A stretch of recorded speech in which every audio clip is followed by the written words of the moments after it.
திருச்சி அண்ணா நகர் அருகே உள்ள எடலப்பட்டி புதூரைச் சேர்ந்தவர் கௌரி. மாற்றுத்திறனாளி பெண்ணான இவர் உதவி கிடைக்கும் என அருகில் வசிப்பவர்கள் கூற திருச்சியிலிருந்து நம்பிக்கையுடன் கிளம்பி வந்தார் சென்னைக்கு.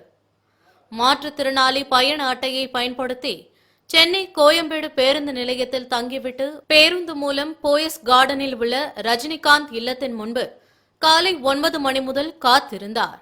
நடிகர் ரஜினியின் இல்லத்தை காண தினமும் வருவது போல் வழக்கமாக வந்த ரசிகர்கள் அவருக்கு தங்களால் இயன்ற பொருளுதவி செய்துள்ளனர்.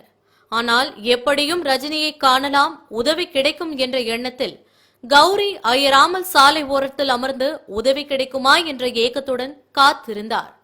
அப்போது மாலை முரசு செய்தியாளர் கிருஷ்ணாவிடம் தனது மகள் ஆன்லைன் வகுப்பிற்கு செல்போன் கூட இல்லாத நிலையில் குடும்பம் உள்ளதாக ஏழ்மை நிலையை மனம் திருந்தார் கௌரி. ஐயாவை பார்க்கலான்னு வந்தேங்க. அவரை பார்க்க முடியல. காலையிலேருந்து இங்கே தான் வந்திருக்கேன். திருச்சிங்க, இடம்பலப்பட்டி புதூர். நான் அண்ணா நகரில் இருக்கிறேங்க, திருச்சிங்க.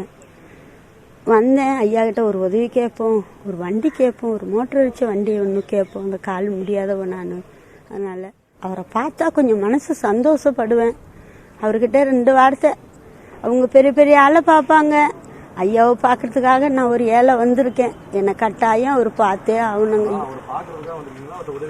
உதவி கேட்கதாங்க, உதவி கேட்க தான் வந்திருக்கேன். இன்னைக்கு அந்த ஒரு மோட்டர் வச்ச வண்டியும், இந்த பிள்ளைங்க படிக்கிறாங்க, அவங்களுக்கு ஏதோ ஒரு உதவி. நான் இந்த உதவின்னு கேட்கல, என்ன கொடுத்தாலும் நான் வாங்கிக்குவேங்க. இந்த தகவலை அறிந்த நடிகர் ரஜினிகாந்த் கௌரியை அழைத்து அவருக்கு நிதி உதவியை உதவியாளர் மூலம் அளித்தார். பின்னர் அவரது விவரங்களை சேகரித்து குழந்தைகளின் படிப்பு செலவிற்கு உதவி செய்வதாகவும் உதவியாளர் மூலம் தெரிவித்தார்.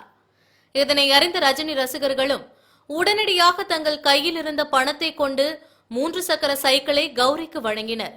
இதனால் மகிழ்ச்சியடைந்த கௌரி தனது நம்பிக்கை வீண் போகவில்லை என சந்தோஷத்துடன் திருச்சி புறப்படுவதாக தெரிவித்தார். இல்லாதோருக்கு உதவ வேண்டும், அதுவே தமது லட்சியம் என திரைப்படங்களில் நடித்து காட்டியதோடு நில்லாமல் வாடிய நிலையில் தன்னை நாடி வருவோருக்கு தொடர்ந்து கை கொடுக்கும் கையாக உதவிக்கரம் நீட்டி வருபவர் நடிகர் ரஜினி என்பதற்கு இந்த நிகழ்ச்சியான சம்பவமும் உதாரணமாகும். மாலை முரசு செய்திகளுக்காக ஒளிப்பதிவாளர் பாலா, செய்தியாளர் கிருஷ்ணாவுடன் குருபுரான்.